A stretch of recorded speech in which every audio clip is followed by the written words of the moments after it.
तो उसके बाद बोलते हैं अब जिंदगी खत्म, अब क्या करें, मतलब अब नहीं हो सकता दूसरा।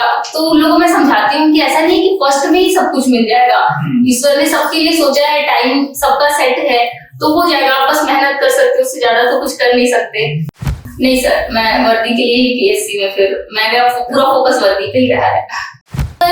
क्योंकि जिस गांव से मैं बिलोंग करती थी बगीमा, वहां पे बहुत सारी ऐसी प्रॉब्लम्स थी जो गर्ल्स फेस कर रही थी, खास करके छोटी छोटी लड़कियां। For example child sexual harassment ले लीजिए, या फिर जो बदवा मजदूर वाली प्रॉब्लम्स रहती है वो, तो उसके लिए वो कभी भी किसी के पास जा नहीं पाती थी अपनी प्रॉब्लम्स को लेके। पुलिस के पास भी जाना है तो डर लगता था।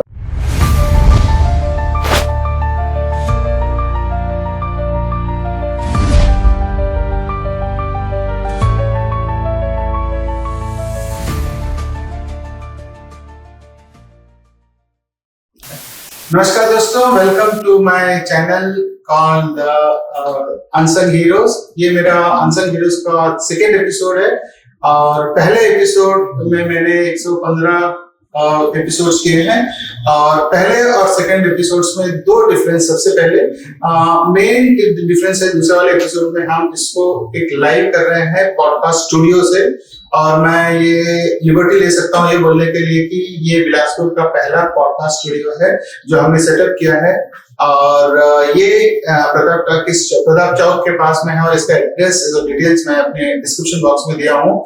आप इनसे कांटेक्ट कर सकते हैं और इस फैसिलिटी को यूज कर सकते हो, so that you can also do your podcast here. दूसरा जो डिफरेंस है, ये वाले पॉडकास्ट में हम सब लोग उन लोगों को ले रहे हैं जो लेजेंड्स हैं या फिर लेजेंड्स इन मेकिंग है, और मैं और मेरी टीम ने कुछ क्राइटेरिया सेट किया है और उस क्राइटेरिया के तहत हम उन लोगों को बुलाते हैं हमारे पॉडकास्ट में। और उसकी बेसिक एम जो है वो इस पूरे पॉडकास्ट का कि ये है कि हम यंग लोग जो बिलासपुर के या छत्तीसगढ़ के हैं उनको मोटिवेट करें, बिकॉज जो लेजेंड्स यहाँ पे आए हैं उनके लाइफ जर्नी को सुन के कुछ लोग मोटिवेट होंगे, और वन मोटिवेट होंगे तो they will do well in their careers and be successful in life. So that is the basic aim. And दूसरी बात ये है कि चूंकि मैं एक माइंड पे काम करता हूँ, ह्यूमन माइंड पे काम करता हूँ, कॉन्शियस सबकॉन्शियस माइंड पे, सो मेरे पूरे पॉडकास्ट का जो थीम होगा वो मेंटल हेल्थ होगा। एंड आप कोई भी फील्ड पे हो, आप एक स्पोर्ट्समैन हो, आप एक ऑफिसर हो, या फिर आप एक टीचर हो, तो माइंड बहुत इंपॉर्टेंट रोल प्ले करता है और मेंटल हेल्थ जो है बहुत इंपॉर्टेंट रोल प्ले करता है। सो मेरा जो पूरा पॉडकास्ट का जो मेन थीम होगा वो मेरा मेंटल हेल्थ होगा। इसी सीरीज में आज मेरे जो गेस्ट हैं ये भी बहुत स्पेशल है, और मैं आपको बता दूं कि छत्तीसगढ़ का जो पीएससी एग्जामिनेशन होता है, ये इसकी जो सिलेबस होती है बहुत वास्ट होता है, और छत्तीसगढ़ में 90% लोग पीएससी की तैयारी करते हैं और इनके पास केवल 10% सीट्स होते हैं, मतलब 10% सीट्स के लिए 90% लोग compete करते हैं, और पीएससी को क्लियर करना और अपने उनका अपॉइंटमेंट लेके आना is a huge achievement for anybody. And आज जो मेरे जो गेस्ट हैं ये भी एक ऐसे ही पीएससी क्लियर स्टूडेंट है, यंग है, बहुत एनर्जेटिक है, और मैं अपने गेस्ट को इंट्रोड्यूस करूंगा। और मेरे जो गेस्ट हैं आज खुशी अग्रवाल है, जिन्होंने पीएससी क्लियर किया है और उन्होंने अपनी इंटरव्यू भी क्लियर किया। So welcome Khushi to my podcast legends in making. मैंने एक बात और भूल गया कि सेकंड वाले फेज में मेरे नाम unsung heroes, legends in spotlight. So I am going to get legends who are going to be in spotlight. So welcome to my show, Khushi. Thank you sir. So खुशी, थोड़ा सा आप अपने background के बारे में बताओ, मतलब कहाँ स्कूलिंग कहाँ से हुआ, कितने भाई बहन, पेरेंट्स क्या करते थे? सर जो मेरा जन्म हुआ था वो सरगुजा जिले में ही एक गांव है बगीमा, वहां हुआ था। हम 3 भाई बहन हैं, मैं सबसे छोटी हूँ। मेरे भैया जो है सबसे बड़े हैं, फिर मेरी दीदी और फिर मैं, और मेरे मम्मी पापा, हम 5 लोग हैं फैमिली में। स्कूलिंग जो थी मैंने गवर्नमेंट स्कूल से ही की अपने गांव में 12th तक, और कॉलेज जो था वो मैंने अंबिकापुर शहर से कंप्लीट किया है सर। और कॉलेज के लिए हम लोग पूरी फैमिली जो थी एजुकेशन के लिए पापा ने हम सबको अंबिकापुर शहर में शिफ्ट कर दिया था सर। तो वहीं से की थी मैंने। तो कॉलेज आपने किस पे किया डिग्री? सर मैंने कॉमर्स से अपनी बीकॉम कंप्लीट की और एमकॉम भी कंप्लीट की सर। सो पीएससी क्या आपका पहले से गोल था या फिर आपके 11th एंड 12th में कुछ यस सर। सर क्योंकि मैं कॉमर्स की स्टूडेंट थी तो मेरा गोल तो सीए ही था कि मतलब एमकॉम के बाद मैं सीए की प्रिपरेशन करूं, बट क्योंकि छत्तीसगढ़ में उतनी मुझे फैसिलिटीज पता नहीं थी कि सीए की तैयारी करते कहाँ से हैं और उसमें आर्थिक खर्च भी बहुत ज्यादा होता, तो मुझे जो बेस्ट ऑप्शन उस टाइम पे दिखा पीएससी, तो इसलिए सर मैं पीएससी की फील्ड में आई और फिर इंटरेस्ट इतना ज्यादा हो गया पीएससी में कि पोस्ट लेने के बाद ही फिर सोचा था कि छोड़ूंगी, तो अभी भी लेकिन जारी है प्रिपरेशन। अच्छा, ओके। सो क्यों प्रिपरेशन जारी है बाद में पूछूंगा मैं, बट ये बताओ कि पीएससी क्लियर करना उसमें इजी बात नहीं। जैसे मैंने बताया आपको कि 90% लोग 10% ज्यादा है, मतलब उससे कम ही है। हाँ। अगर आप डिफरेंट कास्ट को ये कर दो तो आपकी मतलब जर्नी कब से आपने स्टार्ट किया, कितने अटेम्प्ट्स दिए और कितने क्लियर हो, थोड़ा सा हमारे ऑडियंस के लिए। Yes sir. सर मेरा एमकॉम 2017 में कंप्लीट हुआ था और 2018 में मैंने पीएससी की तैयारी स्टार्ट की थी। फर्स्ट अटेम्प्ट जो था मैंने उसमें ही प्रीलिम्स अपना क्लियर कर लिया था फर्स्ट अटेम्प्ट में ही, बट जो मेंस था, मेंस मेरा 1.5 मार्क्स से रह गया था। उस टाइम पे मेरे 733 मार्क्स आए थे और 734.5 में सिलेक्शन हुआ था इंटरव्यू के लिए। फिर उसके बाद जो 20-21 वाले प्रीलिम्स थे वो मेरे क्लियर नहीं हो पाए, कोविड की वजह से बोल ले या फिर जो भी प्रॉब्लम्स थी उनकी वजह से। फिर मैंने 22 और 23 दोनों का प्रीलिम्स भी क्लियर किया और 23 में मेंस भी क्लियर किया और इंटरव्यू भी क्लियर किया और सर अभी मेरी 123 रैंक आई है और सीओआई की पोस्ट मिली sir. COI means cooperative inspector. Okay, so okay, तो आप लाइफ में जब हम लाइफ किसी की स्मूथ नहीं होती, लाइफ में बहुत सारे चैलेंजेस आते हैं। yes. कहीं ऐसे समय आता है जहाँ पे आपको लगता है कि आप गिव अप कर दो। yes, तो आपके लाइफ में ऐसे कोई इंसिडेंस जहाँ पे आपको लगा कि अब नहीं हो सकता है? यस सर, ये तो बहुत बड़ा इंसिडेंट हुआ था सर। 2021 में मेरी मदर को MND है, मोटर न्यूरॉन डिजीज, जिसके बारे में मुझे नहीं लगता इंडिया में ज्यादा लोगों को पता होगा। 10 to 12% लोगों को ही इसके बारे में पता है। तो जब 2021 में क्योंकि मैं बिलासपुर से ही प्रिपरेशन कर रही थी उस टाइम पे, तो मदर मेरे पास आई, उनकी आवाज थोड़ी सी ब्लरी होना स्टार्ट हुई और जब डायग्नोस्ड हुआ 2022 में कि उनको MND है, मैं उनको एम्स लेके गई थी रायपुर, वहीं पे डायग्नोस्ड हुआ कि आपको MND है और MND में चीजें बहुत डिफिकल्ट हो जाती है क्योंकि एलोपैथिक में इसका कोई इलाज नहीं है, इसलिए चीजें बहुत डिफिकल्ट हो जाती है। उस टाइम पे ऐसा लगा कि अब सब खत्म है, अब कुछ नहीं हो सकता लाइफ का, अब पढ़ाई लिखाई छोड़ के अब मेरे को अपनी जो मम्मी है उनका केयर करना है, बस लाइफ का एक ही गोल है, मुझे यही लगा था। बट जब और डॉक्टर्स के पास गई, बनारस लेके गई, हैदराबाद लेके गई, बैंगलोर लेके गई, हर जगह मम्मी को मैंने दिखाया, तो पता चला कि सेवा के साथ साथ यदि मैं थोड़ा और इकोनॉमिकली स्ट्रांग हो जाऊं तो मैं बाहर भी ले जाके मम्मी को दिखा सकती हूँ, क्योंकि ऑस्ट्रेलिया और यूएस में थोड़ा बहुत चांस है इस बीमारी का। तो इसलिए मैंने फिर से पीएससी की जर्नी अपनी स्टार्ट की 2022 में कि नहीं, मुझे इकोनॉमिकली भी स्ट्रांग होना है। और तो फिर उसके बाद सर फिर उसके बाद चलते रहा और मम्मी को देखते देखते पढ़ाई होती रही।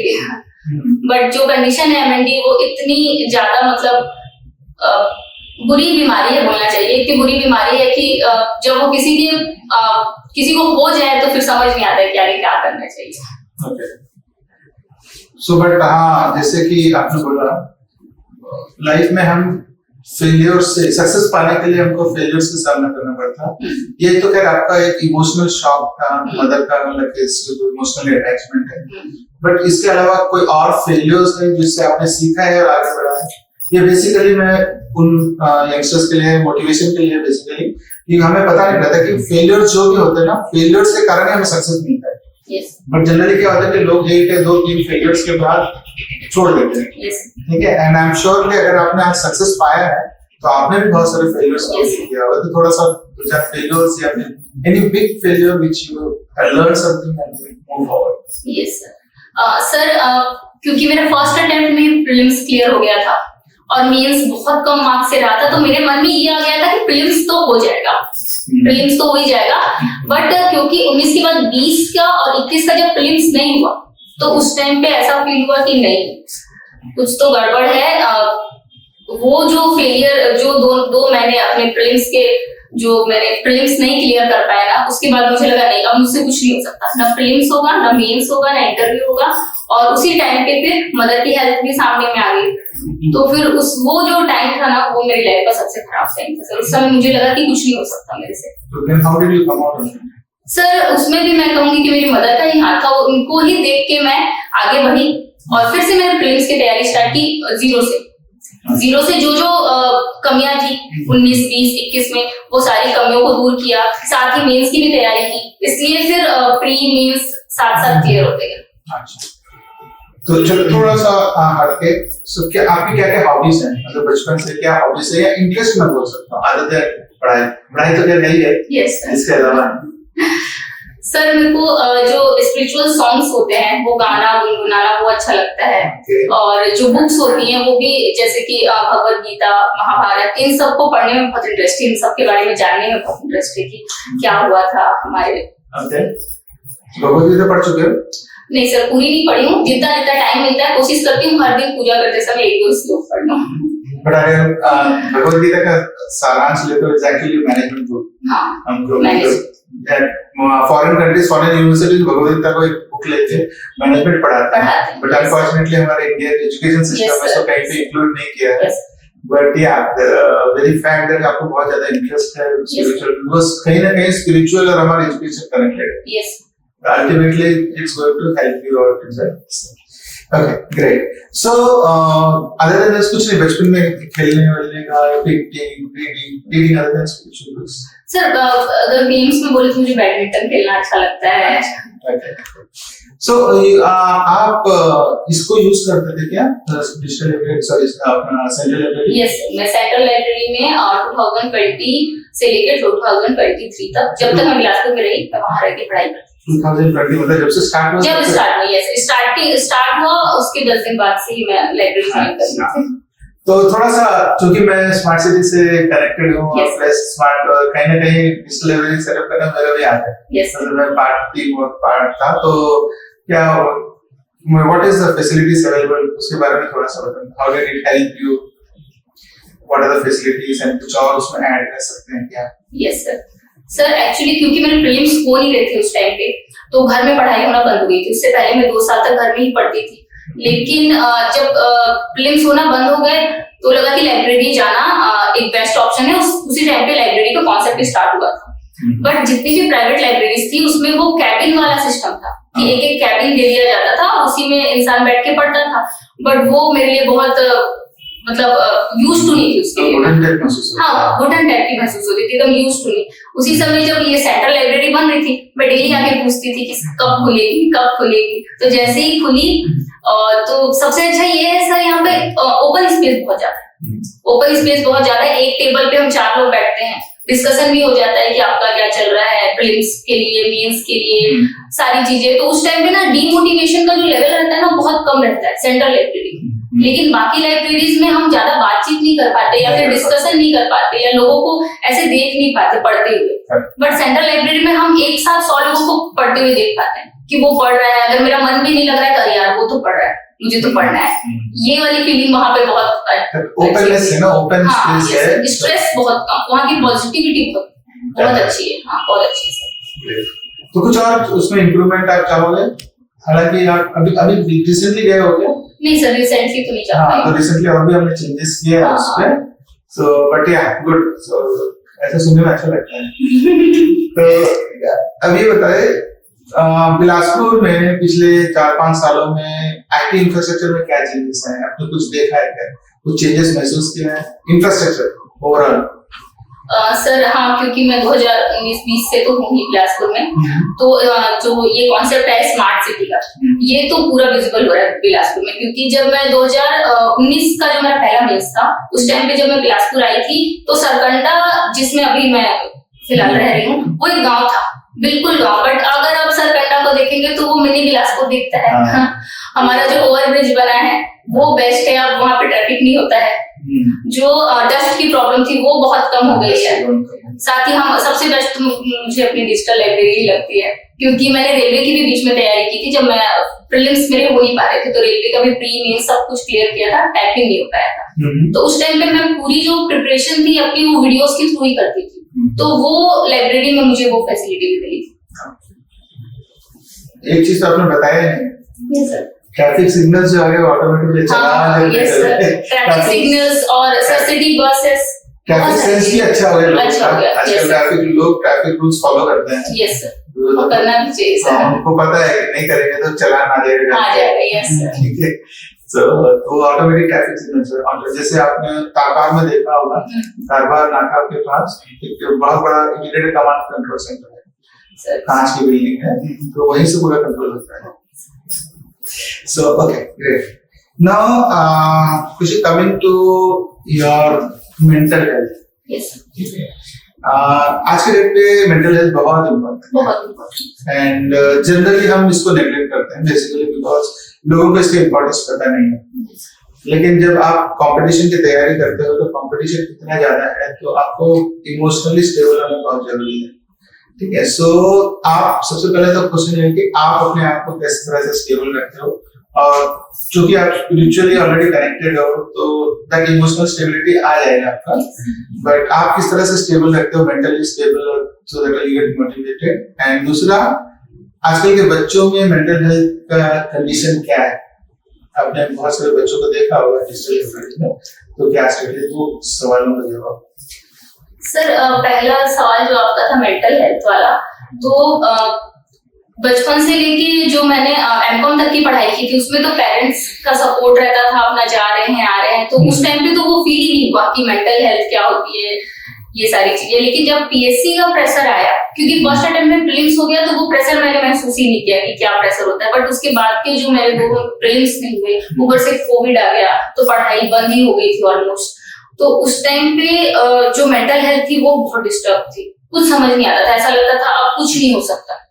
बट उसको ओवरकम करने के लिए ही मैंने जो स्पिरिचुअल सॉन्ग्स वगैरह जो गाना और थोड़ा मेडिटेशन करना, योगा करना, क्योंकि हम लोग वॉक करने के लिए बाहर नहीं जा पाते थे तो घर पे ही थोड़ा एक्सरसाइज करना, और इसके साथ साथ अपनी फैमिली से बात करना, खास करके मम्मी से, और टाइम निकाल के पापा से बात करना। ये दो चीजें जो थी वो मेरे मेंटल हेल्थ को मतलब क्योर करने में बहुत हेल्प की सर। और सर जो आजकल के जो बच्चे हैं ना, वो मैं ये कहना चाहूंगी कि जितने बच्चों को भी मैंने मिला है, मतलब अगर फर्स्ट अटेम्प्ट नहीं निकला तो उसके बाद बोलते हैं अब जिंदगी खत्म, अब क्या करें, मतलब अब नहीं हो सकता दूसरा। तो उन लोगों में समझाती हूँ कि ऐसा नहीं कि फर्स्ट में ही सब कुछ मिल जाएगा, ईश्वर ने सबके लिए सोचा है, टाइम सबका सेट है, तो हो जाएगा, आप बस मेहनत कर सकते हो, उससे ज्यादा तो कुछ कर नहीं सकते।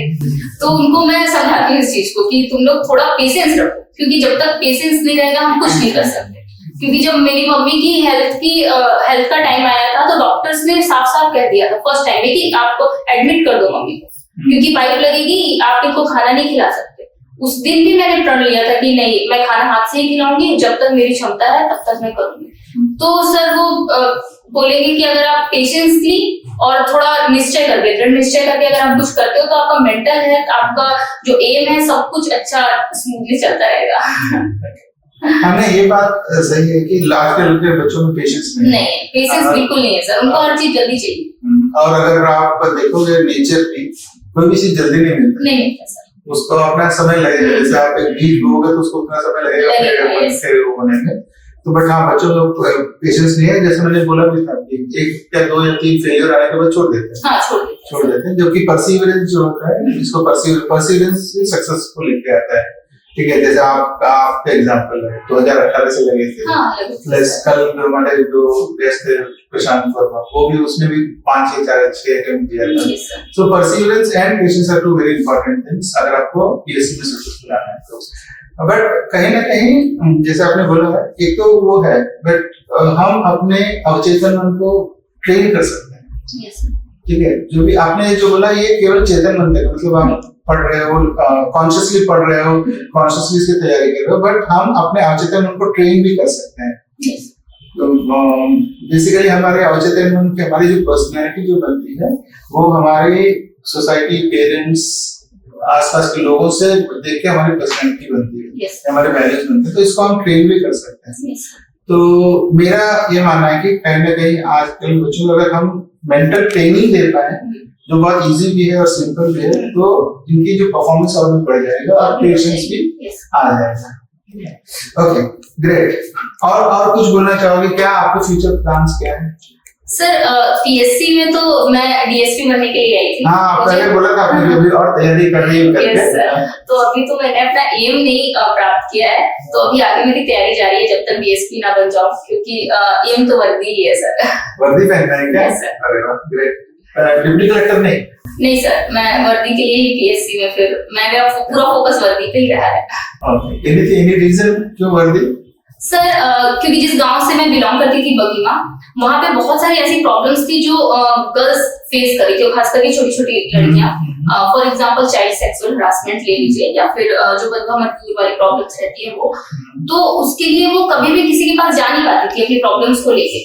पुलिस के पास भी जाना है तो डर लगता था, पेरेंट्स के पास भी जा सकती, लेकिन यदि मुझे ऐसा लगता है कि अगर छोटे छोटे जो भी पुलिस स्टेशन रहते हैं वहां पे महिला पुलिस रहे और वो हर हफ्ते जाके कैंपेनिंग वगैरह करे गाँव में, तो बच्चों के मन से वो डर हट जाएगा कि हम बता सकते हैं जाके लोगों को। लेडीज रहने से बता सकते हैं और स्ट्रॉन्ग भी रह सकते हैं। तो उन सब चीजों को लेके ही ना मुझे सर डीएसपी पोस्ट चाहिए सर। नहीं वैसे अंदर से इच्छा होना चाहिए। Yes sir. जब अंदर से जब इच्छा आती है ना तो होता ही है। यस आज भी तो करें। Yes sir. ओके सो कुछ क्वेश्चंस है।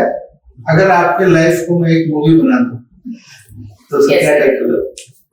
बिकॉज़ आपकी लाइफ ऐसे बहुत इंटरेस्टिंग है, ये भी है। So for that matter everybody's life has a story, वो बनाता हूं, बट अगर मैं आपके लाइफ में एक मूवी बना दूं तो उसका क्या टाइटल होगा? सर मेरी लाइफ में जो मूवी बनेगी उसका टाइटल तो मुझे लगता है जिंदगी गुलजार है।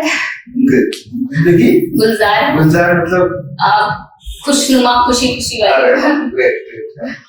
और आपका एक बहुत वियर्डेस्ट हैबिट, बहुत ही अजीब सा हैबिट क्या है? सर मुझे लगता है कि मैं बहुत जल्दी लोगों से कनेक्ट हो जाती हूँ। मुझे लगता है वो मेरी ट्रस्ट जो है ना बहुत जल्दी हो जाता है मुझे लोगों पे। बट अच्छी बात है ना वो ट्रस्ट होना, आजकल के जमाने में लोग ट्रस्ट नहीं करते किसी को। बट सर हर टाइम अच्छा नहीं होता वो मेरे लिए, मोस्ट ऑफ द टाइम वो मेरे लिए नेगेटिव में चला जाता है। But I tell you having trust anybody is very good, especially जब आप डीएसपी पोस्ट या कहीं पे भी पोस्ट पे जाओगे ना, आपके जूनियर्स पे ट्रस्ट होना बहुत जरूरी है। The moment that trust build होता है ना तो देन रेसिप्रोकेशन भी स्टार्ट हो जाता है। यस सर, उस पे बात कर रही हूं मैं sir. That's a good habit, it's not nothing. तो थोड़ा सा लोगों को स्टडी करना बहुत जरूरी है। ठीक है,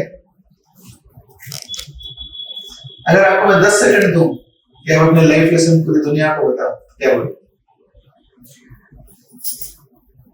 तो सर मैं ये बोलूंगी कि ईश्वर पे भरोसा रख के और पेशेंस के साथ और अपने माँ बाप के आशीर्वाद के साथ यदि कोई आगे बढ़ता है तो मुझे लगता है उसे लक्ष्य जरूर प्राप्त होता है, क्योंकि मुझे तो प्राप्त हो गया है। ग्रेट, so yeah, खुशी तो we have come to an end almost done. Yes. So but जाने से पहले यंगस्टर्स जो आपके पास 90% लोग जो पीएससी की तैयारी करते हैं, अगर आप उनको एक मैसेज देना चाहते तो क्या है? मैं उनको यही मैसेज देना चाहूंगी कि आप लोग जो भी एम लेके पीएससी में एंटर किए हैं उस एम को बस दिमाग में रखिए, क्योंकि बीच में तो इतनी सारी प्रॉब्लम्स आएंगी, फैमिली प्रॉब्लम्स या स्टडीज में प्रॉब्लम्स, वो तो आते रहेंगी और जाते रहेंगी। यदि आप लोग अपना एम नहीं भूलेंगे तो मुझे पता है कि आप लोग लक्ष्य को जरूर प्राप्त करेंगे। तो प्लीज आप लोग लगे रहिए, डीमोटिवेट बिल्कुल मत होइए। इतनी फैसिलिटीज हैं आजकल, तो या तो ऑनलाइन हो गई या बुक्स ऑफलाइन हो गई, सारी चीजों का यूज कीजिए और पढ़ाई पे ध्यान दीजिए। Thank you so much, and I wish you all the very best for your future and DSP बनने के लिए। Yes sir, तो DSP बनने के बाद फिर एक बार हम आपको बुलाएंगे यहाँ पे। बिल्कुल। ओके दोस्तों, सो आपने सुना खुशी अग्रवाल किस तरह से फाइट करके 2018 से विदाउट लूजिंग पेशेंस, एंड बहुत अच्छी बात यह है कि आज के जमाने में शी स्पिरिचुअली कनेक्टेड, मदर की भी सेवा कर रही है, and at the same time her mother was not well, she was seriously ill, she was preparing for that, she has cleared it also. So perseverance, patience, learning from failures, these are the three main components, three main traits person should have. यही हमने आज खुशी से सीखा। And also आप जब तैयारी कर रहे हो तो फेलियर्स आएंगे, सक्सेस कभी भी बिना फेलियर्स का नहीं आता।